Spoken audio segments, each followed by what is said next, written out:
Good morning and welcome to Eco Training Pridelands. We have a moment with the Ngati Pride of lions. And we just followed them from a little sunny spot where they were enjoying the early morning sun and now retreated to the shade. So my name is JP LaRue and behind the camera we've got Morgan. Let's see what our lions are getting up to. So what we often notice is that in the early mornings they'll just like to increase their body temperature that little bit. But now that it's already becoming so warm, they've rather moved into the shade. And the reason why they've moved into the shade is actually you have to also conserve energy, because to cool yourself down also has its high demands in terms of energy use. Most of them is now all flat. There was a few of the individuals which was grooming one another earlier on, and just grooming simply entails that you are licking and cleaning other individuals, and it tends to actually reduce social tension and build friendly bonds within the group.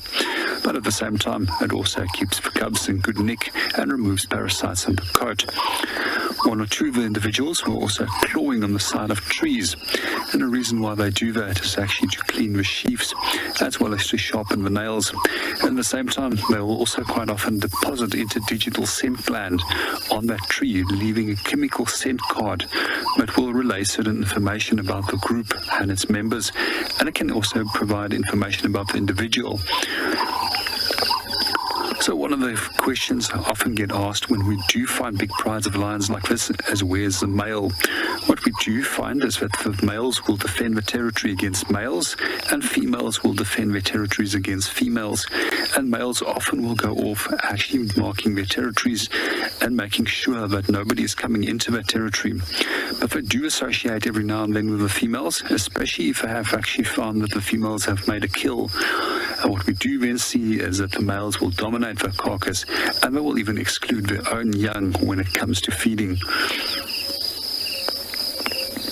So eventually, once the male is fed, then the cubs and the females will start feeding, with the cubs getting the last parts of the meal. So if you ever wondered why they do this, the reason is very simple. Allow the male to eat and get his stomach full, and the peer presence of the male is then sufficient to keep any hyenas away from the area. Now that we think of it, we actually had a hyena that came directly out of this direction earlier on this morning. He most likely did follow the lionesses, as they will often follow both leopards, lions, as well as a number of other predators, including very often watching vultures to see what they are doing, as they can too give away the potential meal opportunity. But for lions, one of the most important ways of conserving energy is simply resting in the heat of the day. And you actually might have heard that 96% of their hunts actually take place at night. Well, the remainder of their day, they will end up sometimes sleeping up to some 21 hours in the summer months. To Eco Training Pridelands, I'm not going to say a lot. I don't want to disturb these lionesses. They're very focused on an impala ram that they're slowly busy stalking towards to, and I don't want to startle him or provide them with an unfair disadvantage in any way. So let's see and watch what happens, because there's a lot of hungry cubs that needs a meal.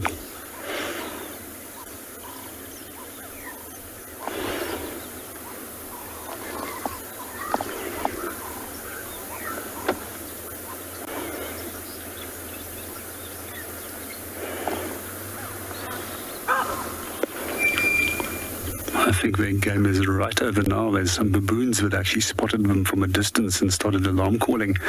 Automatically, the impala ram that they are stalking is actually watching into the direction of where the baboons are calling from.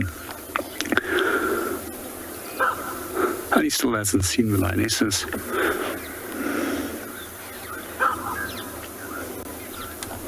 I think he's just become aware of them, and they've actually noticed that he spotted them. They went to go and lie down now in front of us, and they're still watching the impala ram while the impala ram is watching us, and the baboons are going crazy in the background. Baboons have got phenomenally good eyesight, and it's very difficult to actually trick a baboon. And as we often quite often mention, it's incredibly important to actually learn how to react to specific alarm calls of animals, especially if you are looking for predators and different, especially when it comes towards looking for cats. You see the cubs are also coming. Yeah, impala has not just snorted, he's just told the lions that they've been spotted, and now there's virtually no more element of surprise in their favour to actually make a kill. Quite a few of the females that we were looking at earlier, we could still see that the teats are quite swollen. They're definitely lactating. And if we also look at the stomachs are empty. Good afternoon and welcome to the show, Scott. And yes, it's absolutely an awesome sighting at the moment, especially to see them doing something. And these guys must be pretty desperate in terms of moving in the heat to try and make a hunt. I mean, because they must be really, really hungry. Because normally they would just be resting up and conserving as much as possible energy for using that at night time, when they do make most of their kills.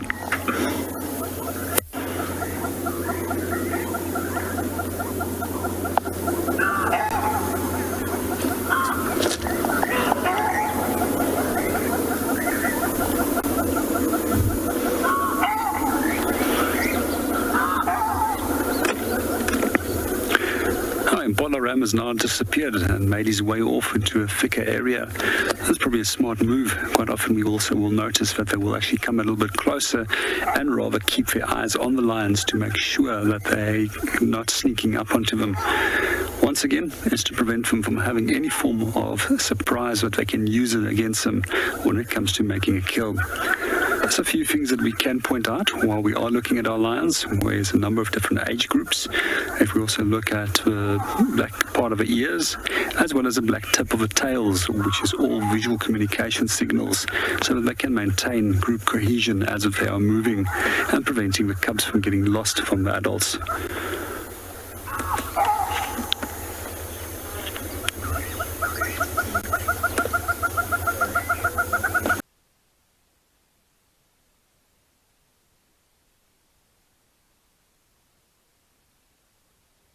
Up in the shade again after that they lost out on a valuable hunting opportunity when they unfortunately got busted by some baboons, and then the impala that they were stalking also noticed them.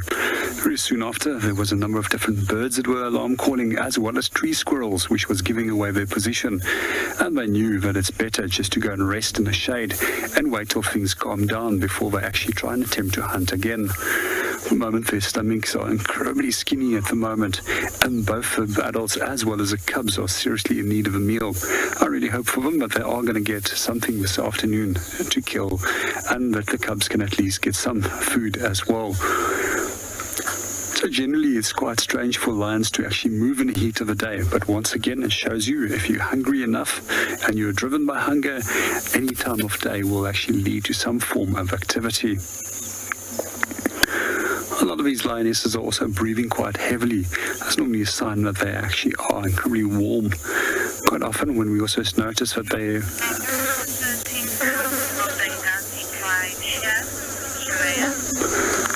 Good afternoon, Sharia, and welcome to the show. They're roughly around about 6 to 8 months, and then they're slightly older, as there's a number of different age group cubs inside the group. For those of you that are not familiar with the group, they call them Ngati Pride. They've been seen in the Ngati area, which is why they're named after and such a name. We don't provide them individual names or personalize by giving them any names. And then also what you'll notice with these lions is that they only came back into the area roughly some 2 months ago. And the reason for why they were away from us for such a long period of time is because the cubs were still too small and there's just too much hyena activity in this area. And as mentioned on this morning show, the one group of hyenas was between 17 and 20 different individual clan members that is known, has been known to that specific clan. And when it comes to large predators, they will definitely try and outcompete one another by either killing one another's adults. So firstly, the larger species like lion will try and kill hyena, leopard, as well as wild dog and cheetahs. And we also find that leopard, if they manage to find the cubs of lions, they will then also kill them. And the same for hyena. If they can find an injured or a lion where they think they can stand a chance against, they will also try and mob or kill it.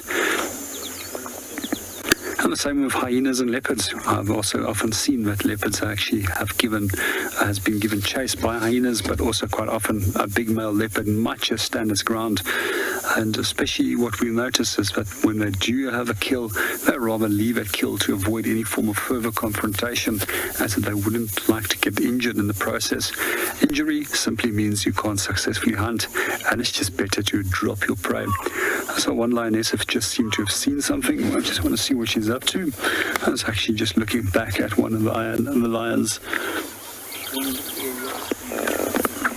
Strange, while everybody's moving in the shade, it's only one individual that has decided that they still will go, two of them that's actually just lying up in the direct sun.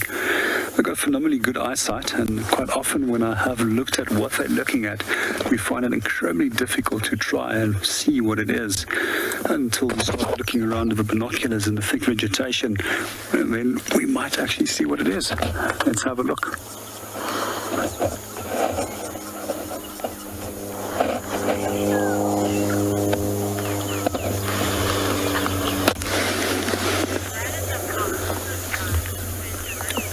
Good afternoon, Benjamin, and welcome to the show. Lagertha used to be part of this pride, but then her mother got killed and then she got kicked out of this group. And then for over a year in time, she's actually been very close to Lioness, who wants to actually use a shade over here.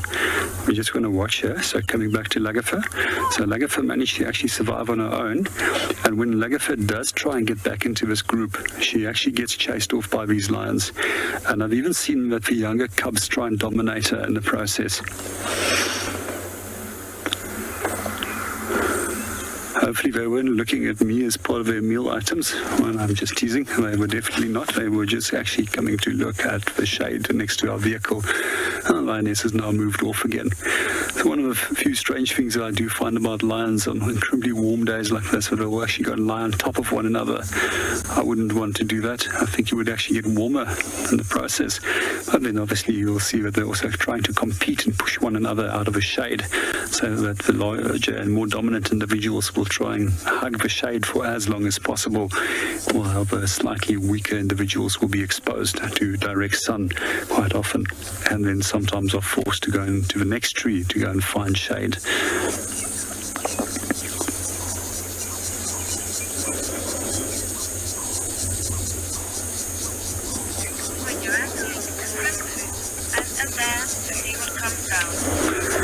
Well, we see what our lions are getting up to. I really hope that they're going to get desperate enough to actually do make a hunt this afternoon.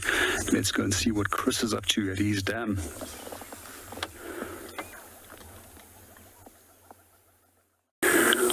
Welcome back to Eco Training Pridelands. We still live in Ngati Pride and watching what they're getting up to. Some of the members, we could have noticed that the eyes were getting quite heavy and their heads started dropping and they went back to go and sleep. Some of them is also breathing incredibly heavily at the moment, and the heat is definitely taking its toll on them.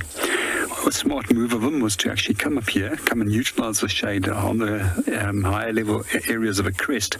At least there's some form of a breeze that assists with cooling them down, as well as keeping the biting flies away from them at the moment.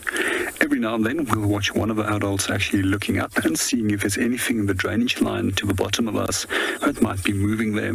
They're definitely keeping their eyes open, and I hope that they will find something to actually hunt. Viewers that have just joined us in the last few minutes, half an hour or so ago, we're actually watching them stalking a impala. Unfortunately for them, their position got given away by some baboons and then also some birds, as well as a tree squirrel that started alerting everybody else of their presence. The impala then started snorting and moved off out of the area to an area where it's a little bit more safe and away from the lions.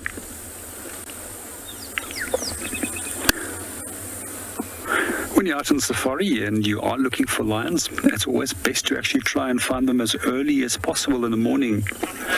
And the reason is that's when they actually display the majority of all their behaviors. Once it starts heating up, then they start becoming inactive and they go and lie flat down. Quite often when you are looking for them in late afternoon, it's good to go and find them, know where they are, and then come back a few hours later when you can actually hope that they will start moving. Good afternoon, Monica, and welcome to a show. With regards to your question, if this is the only pride in the area, as far as our knowledge stretch, the Ngati Pride is the only big pride that comes into the area. There's, however, a number of different males that do come through the area, of which one often associates with this group. But we also have noticed that there's two brothers that they make their way through here on quite a regular basis. However, I have not seen their tracks for quite a while now.